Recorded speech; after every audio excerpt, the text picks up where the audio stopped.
Maka kalau kita menyakiti atau mencurangi siapapun dari umat ini, yang pertama kali kita sakiti adalah Nabi kita, Nabi Muhammad. Maka tidak patut orang yang menyatakan La ilaha illallah Muhammad Rasulullah terus menyakiti orang lain. Itu tidak mungkin, itu mustahil. Kenapa saya menulis ini? Ingin mendapat ridha dari Allah, ingin menggembirakan hati Rasulullah SAW. Insyaallah. Dalam kalimat syahadat kan asyhadu an la ilaha illallah, kalau Al-Qur'an berasal dari Allah, maka yang nabi yang kita nggak kenalkan. Asyhadu anna Muhammadan Rasulullah, artinya mengajarkan Quran itu wajib ya bagi kita. Kemudian juga mengenalkan nabi yang dulu oleh Sayyidatuna Aisyah disebut sebagai kana khuluqul Quran. Nabi itu juga Al-Qur'an juga, tapi Quran yang berjalan. Maka juga mengenalkan nabi melalui cara-cara yang sesuai dengan kebutuhan zaman, itu sama dengan mengenalkan Al-Qur'an.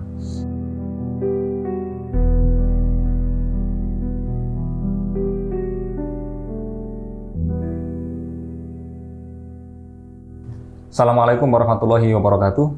Bismillah, alhamdulillah, Allahumma sholli ala sayyidina Muhammad wa ali sayyidina Muhammad. Selamat datang teman-teman, sahabat Nurul Wala ya. Kali ini saya kembali untuk melanjutkan series yang sempat terputus agak lama ya, podcast Nurul Wala. Nah, di sesi kali ini kita akan mendiskusikan salah satu buku yang belum lama diterbitkan oleh Nurul Wala, dan kami mendapat kehormatan untuk menerbitkan buku ini yang berjudul Rahasia Kebesaran Nabi Muhammad SAW yang ditulis oleh Dr. Abdul Qadir Al-Habsyi. Nah, kali ini kami di studio Nurul Wala telah kedatangan penulis kami, dan saya akan menyambutnya. Assalamualaikum Ustaz Abdul Qadir. Waalaikumsalam warahmatullahi wabarakatuh. Apa kabar Ustaz?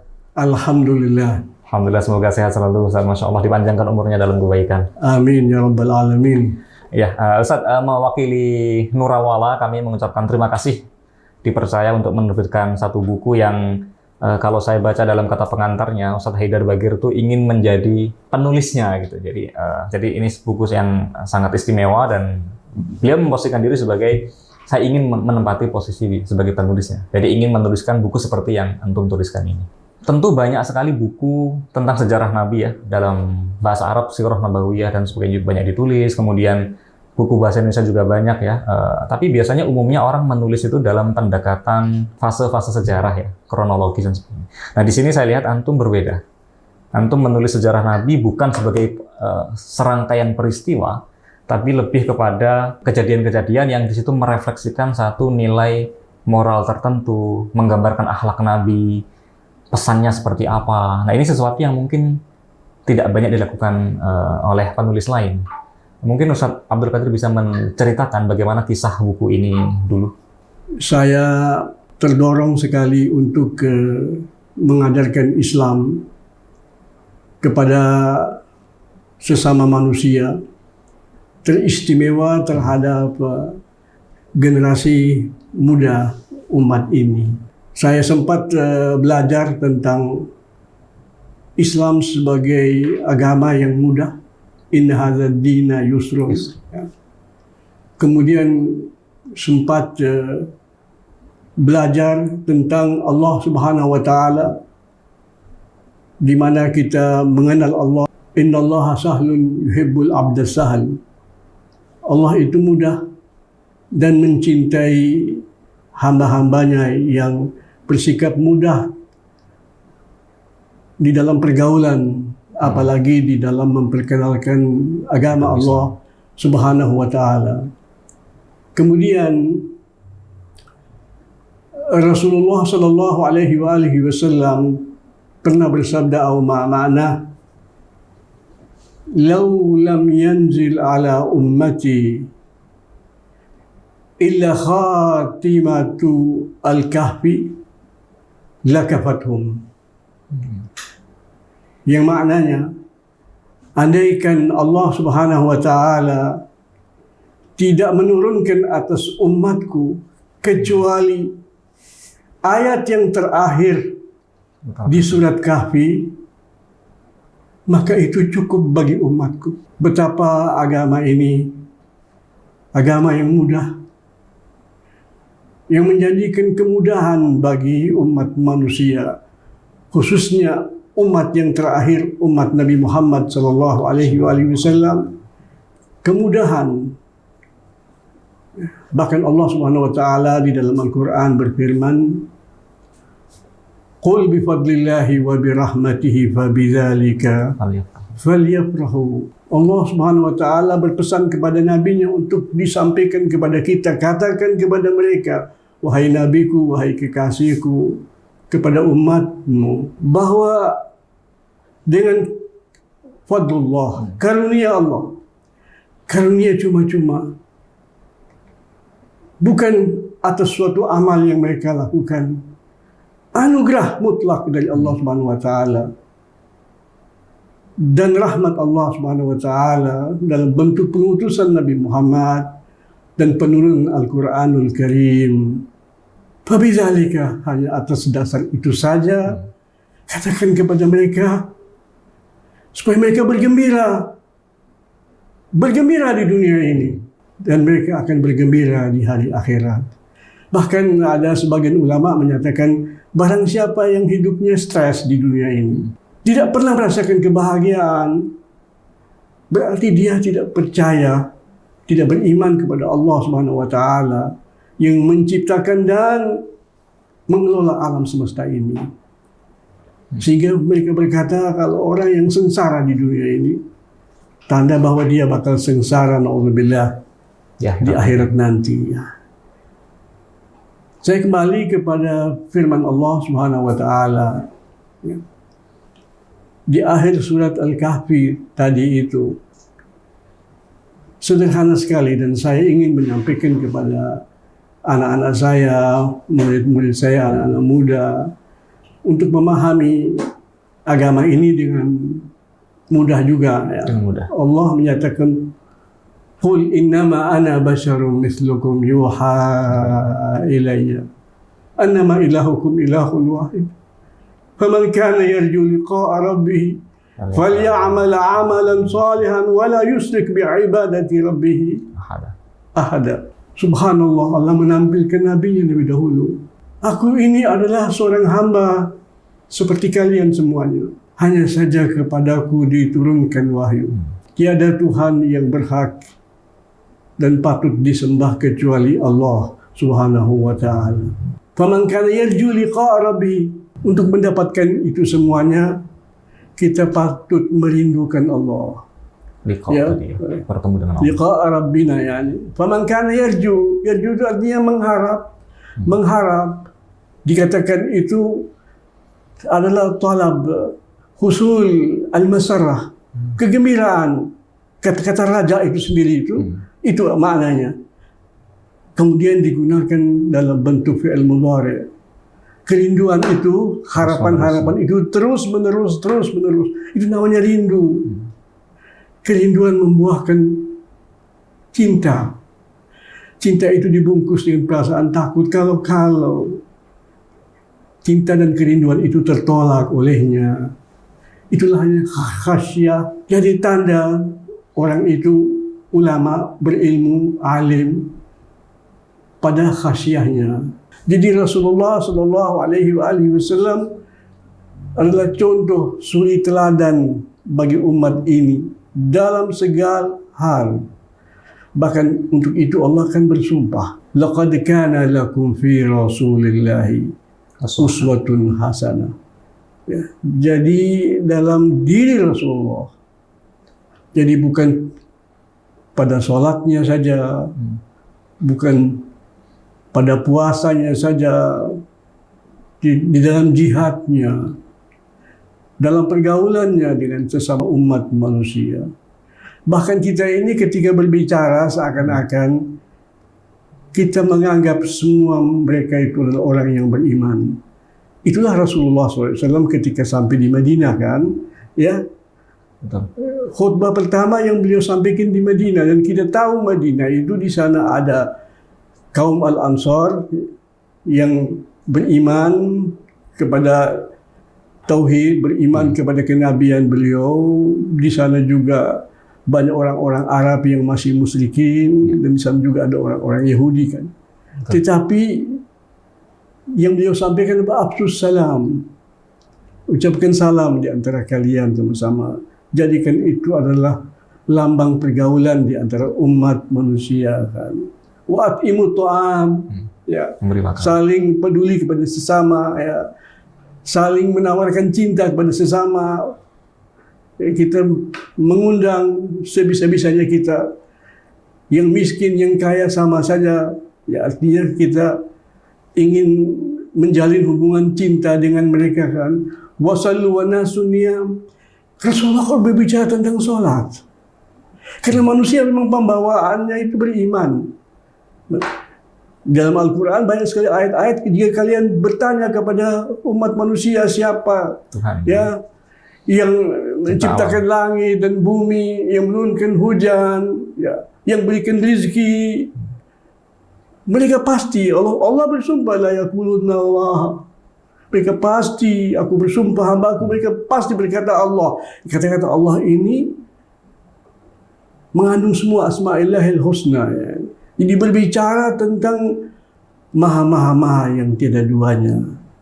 Jadi memang itulah pesan Rasulullah SAW di dalam hidup ini. Jadi ketika bergaul sama orang kayak kita cenderung merasakan bahwa semuanya beriman. Karena memang fitrah manusia. Kullu mauludin yuladu al fitrah kan. Ini fitrah manusia ya. Jadi justru kita menduga mitra kita dalam pergaulan, dalam berbicara itu adalah mukmin ya. Yang perlu kita curigai apakah kita menjadi mukmin muslim yang baik atau tidak, itu masalahnya. Demikian. Artinya memang kita sebagai muslim pasti semua orang mendambakan Nabi sebagai uswah ya, sebagai uswah hasanah. Jadi ta'assi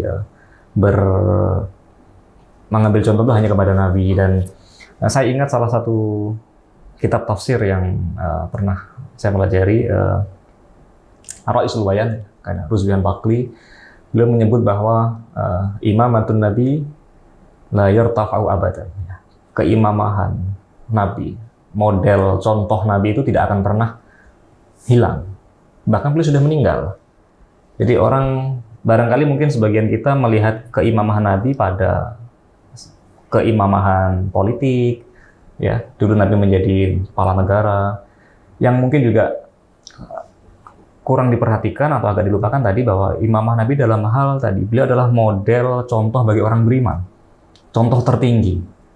Beliau adalah acuan kita dalam beragama menuju yang antum sebut sebagai liqa Allah. Faman kana yarju liqa rabbih, ingin bertemu dengan Tuhan. Ya, tadi Ustadz menyampaikan bahwa untuk liqa di situ bertemu dengan Allah, asasnya adalah mahabbah. Ada kerinduan terus-menerus, maka digunakan kata yarju ya, yang istimror, berarti memang rindu itu harus terus dibangun dan salah satu tandanya adalah tadi farah. Fal yafrahu. Maka orang yang beragama dengan rasa takut ya, beragama dengan rasa tidak nyaman, ini mungkin dialami oleh generasi sekarang, beragama karena dipaksa oleh tradisi, bukan berangkat dari kesadaran untuk mencintai Allah. Ini kan satu kesalahan, dan tadi antum juga menyebutkan bahwa beragama menjadi tidak sahal, tidak mudah ya. Nah ini saya kira satu pesan yang sangat penting untuk generasi muda saat ini, Ustadz, yang tadi barangkali menjalankan agama karena ikatan keluarga. Karena lahir sebagai komunitas muslim, orang tua muslim, ya sudahlah, mau nggak mau saya juga ikut sholat, ikut pengajian, tapi semata-mata karena dorongan komunitas, bukan dari kesadaran hati.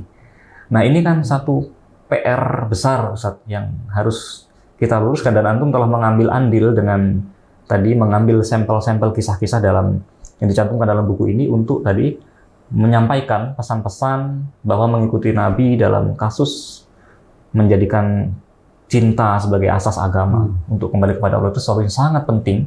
Jadi bukan dengan ikut-ikutan, apalagi dengan tadi ya takut yang tidak sejalan dengan prinsip agama. Ya Ustaz, kita akan mencoba ini Ustaz, beralih ke beberapa tema di buku yang antum tulis ini. Nah saya ingin sampaikan kepada sahabat Nurawal sekalian, di buku ini ada banyak sekali kisah ya, materi-materi kisah dari kehidupan Nabi yang lalu oleh Ustadz Abdul Qadir ini dinarasikan sedemikian rupa sehingga sangat indah dan dipetik pesan moralnya apa untuk kita. Nah, saya ingin mengambil beberapa hal ya untuk introspeksi kita semuanya ya, untuk kita pikirkan di dalam kehidupan sehari-hari. Nah, di sini Ustadz Abdul Qadir menulis salah satu tema, misalnya adalah tentang judulnya itu kebesaran terletak pada setiap makna, ya, setiap materi yang menciptakan keabadian. Di situ Ustadzuna mengutip satu kisah Sayyidah Fatimah Az-Zahra alaihissalam yang suatu ketika kondisi rumahnya sulit secara ekonomi ya.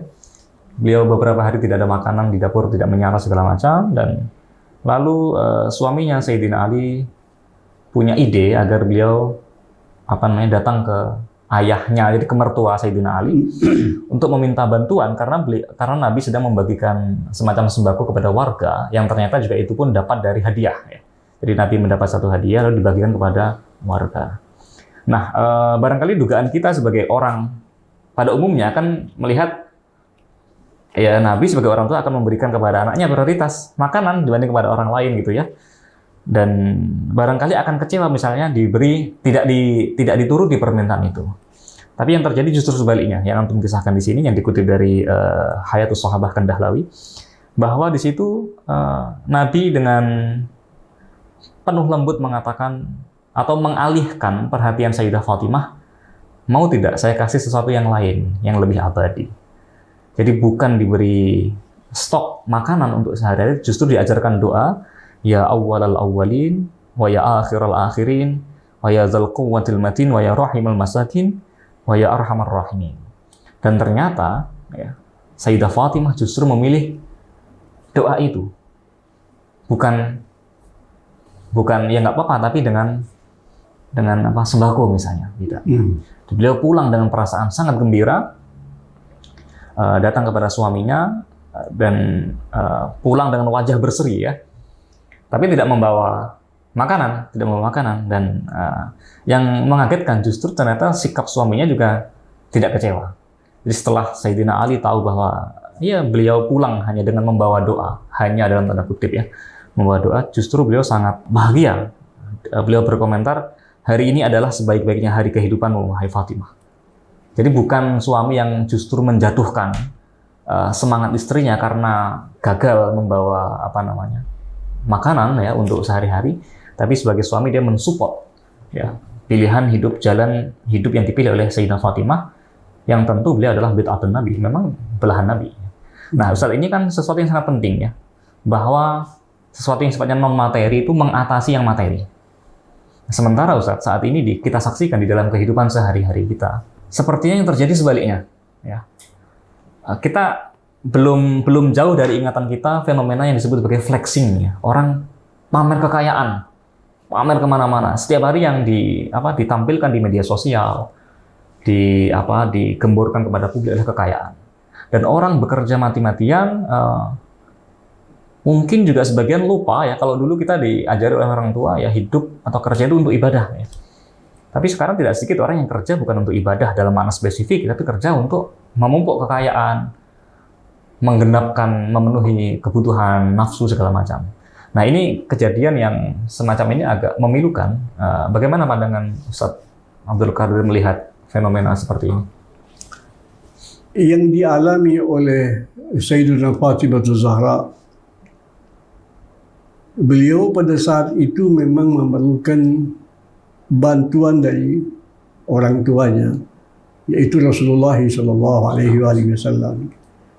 Ketika beliau menemui Rasulullah SAW, apa yang dia inginkan itu tidak ada pada Nabi.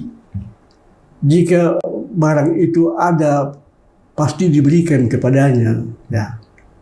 Tetapi pembagian yang dilakukan oleh beliau itu sudah selesai, semuanya itu terbagi. Nah, maka Rasulullah SAW itu mengajarkan kepada beliau sebagai ganti daripada permintaan beliau mendapatkan suatu bacaan yang sangat spesial. Itulah yang diberikan kepada putri beliau. Jadi bukan karena beliau memiliki sesuatu kemudian diminta tidak dikasih.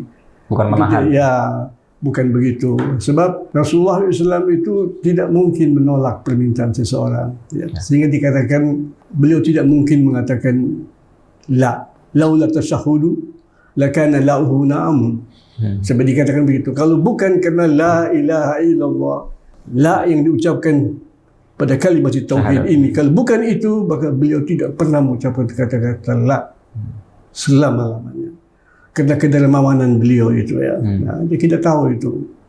Itu yang terjadi kerana sahabat-sahabat Nabi itu sudah berbondong-bondong meminta kepada beliau apa yang beliau terima dari karunia-karunia rezeki Allah Subhanahu wa taala ya. Jadi memang kita tahu kan Rasulullah itu qudwah. Allah bersumpah laqad ja'akum rasulun min anfusikum azizun alaihi ma anitum harisun alaikum, baru terakhir bil mu'minina raufur rahim tambahan. Tapi pada seluruh umat manusia iya, di mana Allah bersumpah laqad itu kan sumpah, aku bersumpah hambaku bi'izzati wa jalali telah mendatangi setiap kalian. Rasulullah itu mendatangi setiap wahid, setiap pribadi dari umat ini apapun agamanya. Itu enggak disebut muslimin loh. Ja'ukum ini umat manusia, umat beliau. Kita tidak bisa membatasi umat beliau itu hanya di seputar kaum muslimin. Itu salah. Tidak boleh kita berkata begitu. Laqad ja'akum rasulun min anfusikum. Sebagian ulama mengatakan dia keluar dari hati kamu, dari dalam diri kamu, jiwa kamu, perasaan kamu, pemikiran kamu, angan-angan kamu. Apa yang membuat kamu itu stres?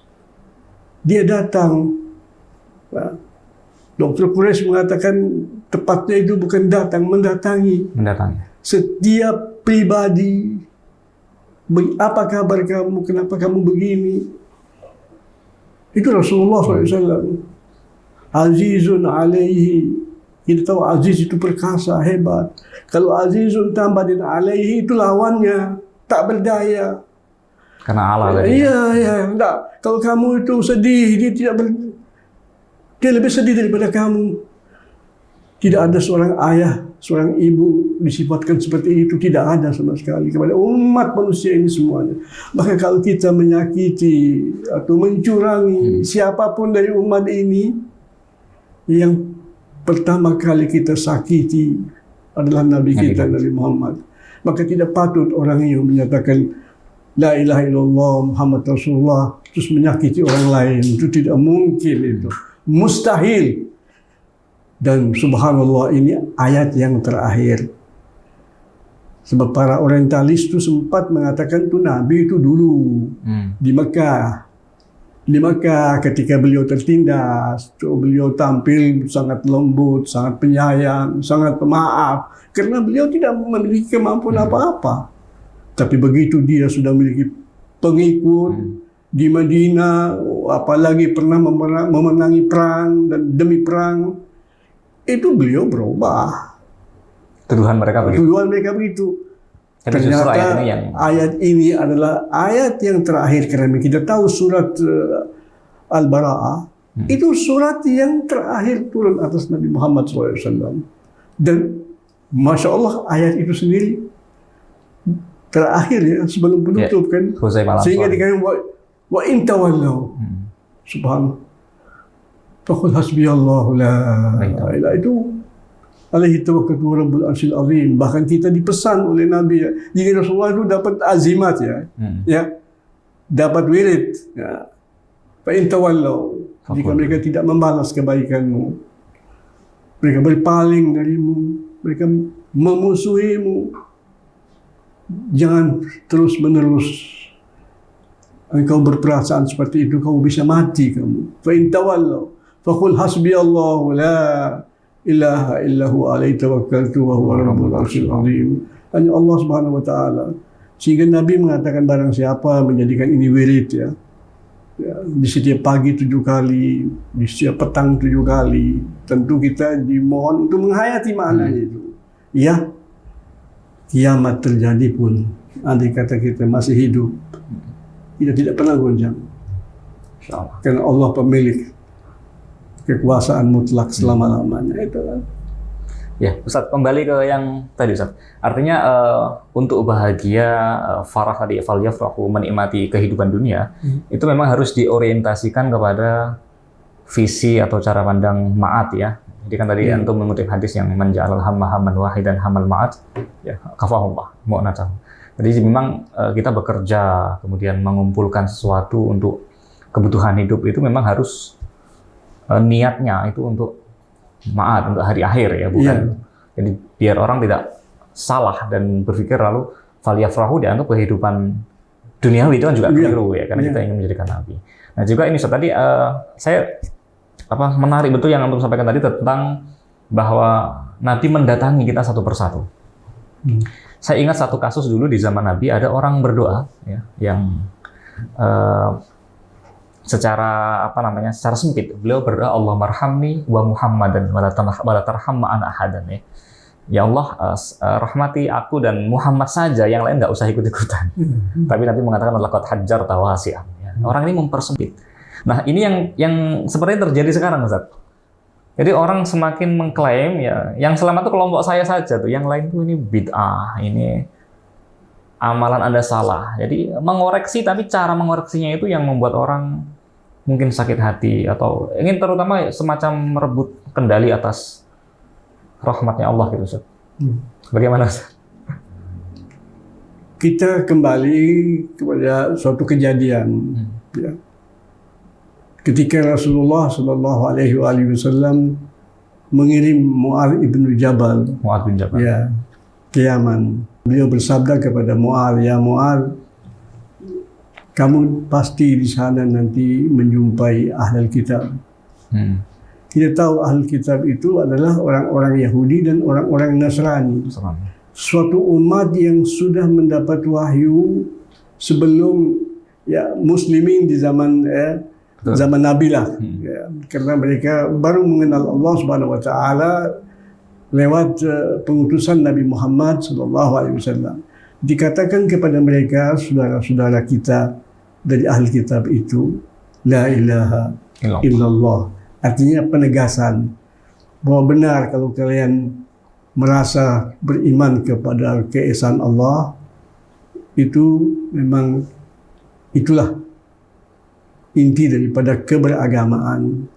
Namun Nabi berpesan kepada Mu'adz, ya, engkau terus memperkenalkan mereka tentang Allah Subhanahu Wa Taala. Apa hubungan kita dengan Allah? Jika mereka sudah mengenal Allah, tidak semua orang yang berkata bahwa yang menciptakan kita semua ini adalah yang di atas. Itu dia mengenal Allah. Karena tidak mungkin ada pencipta yang bisa menciptakan kebesaran ini yang tidak terhingga. Ini alam semesta ini sesuatu yang sangat gamblang, sangat jelas, bahwa ini tidak bisa diciptakan kecuali oleh yang maha-maha itu, namanya ma'rifatullah. Wa idza arafullah qul lahum innallaha aftarada alaihim 5 salawat. Manusia itu ketika sudah mengenal Allah, kita pembawaan manusia, kita akan merindukan sesuatu yang merupakan sumber kehidupan kita, yang menolong kita, yang mendampingi kita. Itu kan sifat-sifat Allah Subhanahu Wa Taala diperkenalkan lebih dahulu. Mereka pasti mencarinya. Bagaimana saya berkomunikasi dengan dia? Dikatakan paling tidak sehari semalam itu 5 waktu sholat. Demikian ya, dari satu rukun ke rukun berikutnya di rukun Islam itu diperkenalkan kepada mereka. Jadi anak-anak kita ini lahir di keluarga kita. Kita sholat, dia ikut sholat. Pada umur tertentu kita perlu menjelaskan kepadanya asma'illahil husna. Hubungan kita dengan Allah itu apa? Kalau sampai suatu ketika dia meninggalkan agama ini, dia menjauhi agama ini, boleh jadi kita memperkenalkan Islam secara tidak benar, sehingga anak kita tidak mengenal Allah Subhanahu Wa Taala, terlalu keras umpamanya, tidak ada istirahatnya sama sekali. Apapun dia dilarang, dia pasti berontak itu, dan itu bukan Islam. Sampai Rasulullah mengatakan, kenapa ya kalau seorang ayah itu kalau dia pergi belanja di pasar, kemudian Kalau dia mendapatkan sesuatu yang menjadi kesukaan anak-anaknya, ya. Saya menerjemahkan kayak barang antik begitu. Kita tahu barang antik kan mahal, kan? Tidak mungkin Nabi kita mengajar kita untuk boros, ya. Barang antik bagi anaknya, mungkin mainan, apa ya. Belikan untuk anak kalian. Itu pahalanya seperti kamu memberikan bantuan kepada orang yang benar-benar memerlukan pertolongan untuk bisa hidup. Para fakir miskin yang dalam keadaan sangat mengenaskan itu. Kasih hiburan bagi anak kamu itu sendiri, sama pahalanya bagi Allah Subhanahu wa Ta'ala. Kemudian Rasulullah mengatakan apa? Mulailah dari anak perempuan. Jadi kalau masih ada sisanya, kasih anak laki-laki. Itu pun Rasulullah tidak sebut, ya. Mulailah anak perempuan. Kenapa? Karena anak laki akan dapat 2 bagian nanti kalau meninggal dunia harta warisan. Supaya dia tahu bahwa memang aku dari kecil sudah tahu bahwa adik saya atau kakak saya yang perempuan itu penting dapat perhatian dari saya. Atas dasar itu dia mendapat 2 bagian. Dia pemimpin. Bahkan kalau kakaknya mau menikah, ayah yang sudah tidak ada, dia bisa jadi wali. Wali itu adalah pekerjaan Allah. Allah pencipta alam semesta, pemberi rezeki. Allah tidak membeda-bedakan hambanya. Hujan turun untuk semuanya. Matahari terbit, menyinari semuanya. Itu semuanya membawa manfaat bagi umat manusia. Tanpa membedakan agamanya. Tetapi, kalau sudah berkaitan dengan kepedulian yang spesial, itu Allah waliyul mu'minin wal kafiruna la maula lahum. Jadi memang ada tahapan-tahapan ini. Kita berkewajiban menyampaikan agama ini kepada sesama umat manusia. Ya. Kita meniru Allah Subhanahu wa Ta'ala dan meniru Nabi-Nya sallallahu alaihi wasallam. Ya, Masya Allah, Ustaz. Ya, kita bergeser ke tema yang berikutnya, Ustaz, untuk sebagai diskusi kita, ya. Nah, ini ada satu subbab yang berjudul hidupkanlah kebenaran dengan memberi dukungan kepada orang yang berbuat baik. Nah, ada contoh tentang provokasi orang munafik di zaman Nabi dan seterusnya. Jadi poinnya begini, Ustaz. Dalam kondisi seperti sekarang yang tidak sedikit tokoh menyebut ini semacam zaman kacau, ya, zaman fitnah. Ketika antara kebenaran dengan kebatilan itu menjadi abu-abu, tidak jelas, tidak kelihatan, gitu ya.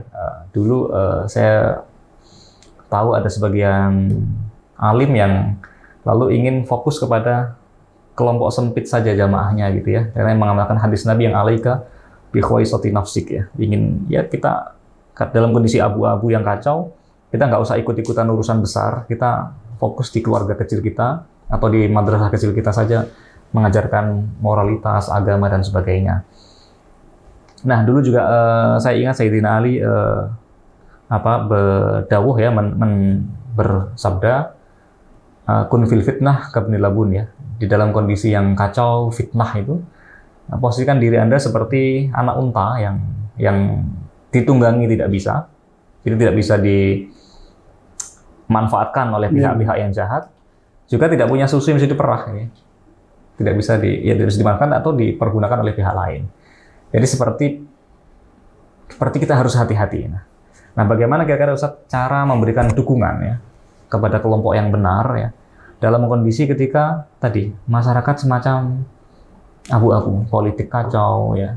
Jadi tokoh agama bisa dibeli dan seterusnya. Yang pertama, kita harus tahu apa itu kebenaran. Bukan sekedar tahu, tetapi harus yakin.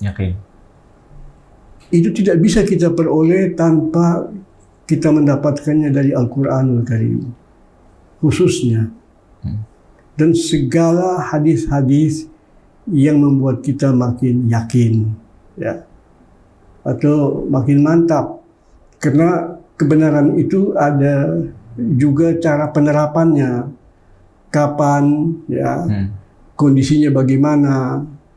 Jadi memang kita perlu mengenal kebenaran, seperti juga ucapan Sayyidina Ali bin Abi Thalib karramallahu wajhah, la tatlubul haqqa birrijali, i'rafil haqqa ta'rif ahlahu. Ya.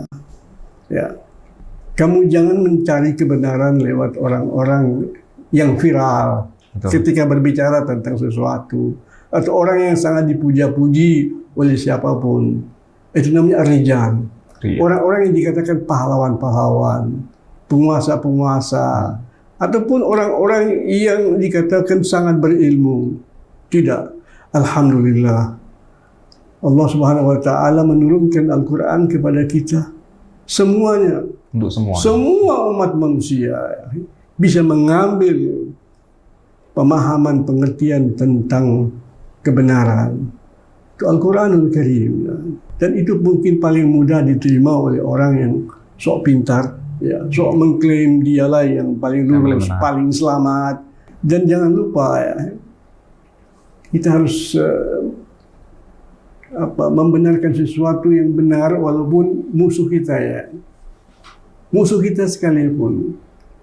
Dia tidak perlu ragu-ragu mengatakan sebetulnya Anda itu menerjemahkan hakikat keislaman dalam hidup Anda. Ya. Karena fokusnya pada kebenaran ya, bukan pada orang. Dan ini contoh dari Rasulullah SAW. Rasulullah pernah berkata kepada Walid ibn Walid. Walid ibn Walid. Ya, saudaranya Khalid bin Walid. Berkata kepada saudaranya itu, dia lebih dulu masuk Islam itu. Lama, jauh. Sahabat Nabi itu. Tapi lebih muda dari Khalid. Berkata, sayang ya Khalid itu. Dia adalah manusia yang bersifat satria. Dia memimpin pasukannya dengan cara yang baik. Berlaku adil kepada mereka. Dia begini, dia begini. Dia tidak pantas kalau tidak menjadi Muslim. Ini perkataan Nabi kepada Walid. Kepada saudaranya, ya. Dia kontak saudaranya, Rasulullah mengatakan begini-begini. Itu Walid tidak bisa tidur. Khalid maksudnya? Iya, Walid.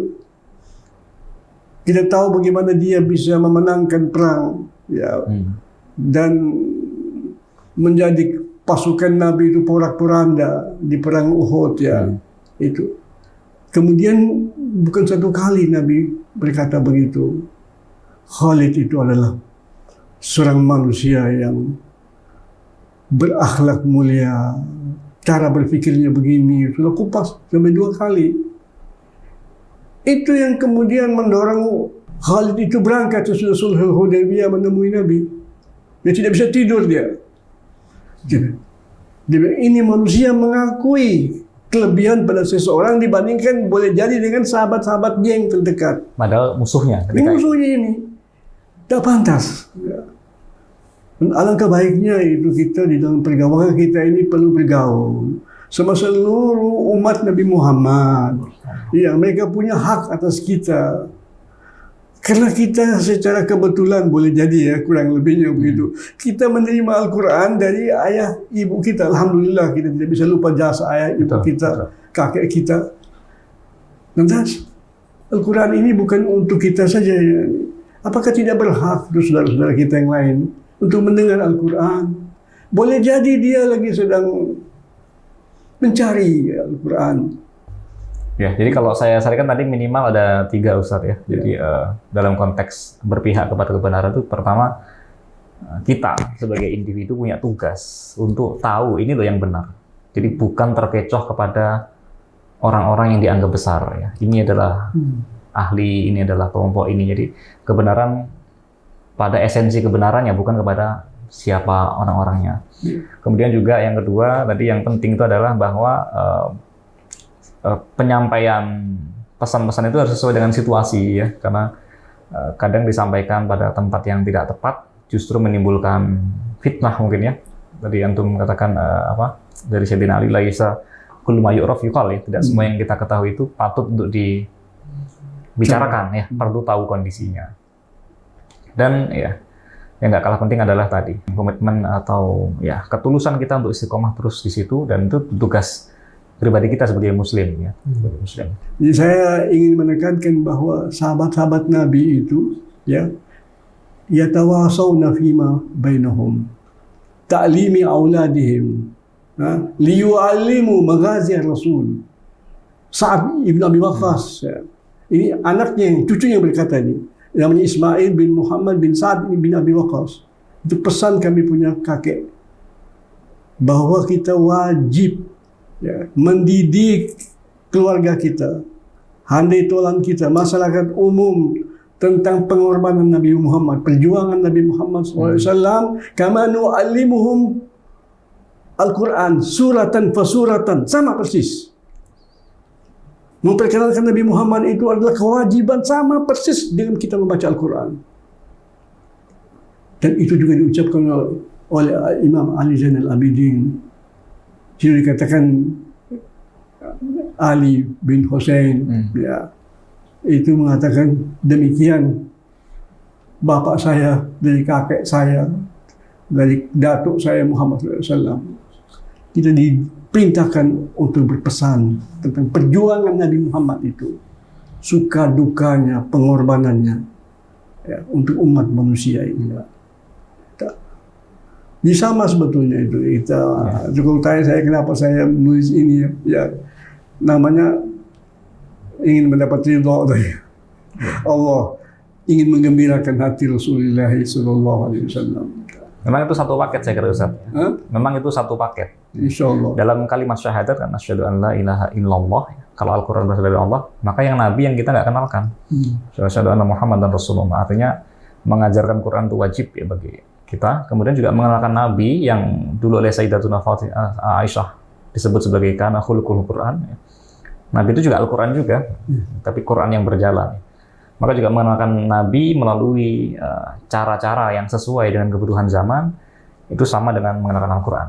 Terima kasih Ustadz Abdul Qadir sudah hadir di studio podcast Nurwala, dan saya ingin sampaikan sekali lagi kepada teman-teman ya, bahwa buku ini Rahasia Kebesaran itu adalah pengenalan ya, kepada pribadi Nabi, ya, tapi bukan dengan cara semacam sejarah yang sifatnya kronologis, menceritakan kejadian-kejadian sebagai sebuah peristiwa, bukan, tapi lebih untuk mengambil nilai moral, ya, pesan moral yang sangat-sangat penting ya untuk kehidupan kita sebagai masyarakat Muslim terutama ya di dunia modern ini.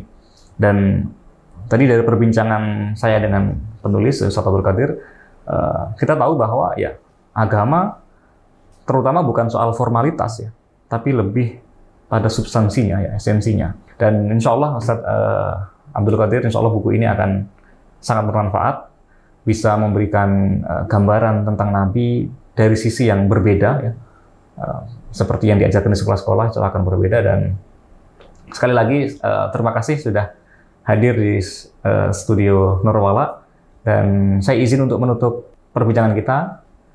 Assalamualaikum warahmatullahi wabarakatuh. Waalaikumsalam warahmatullahi wabarakatuh.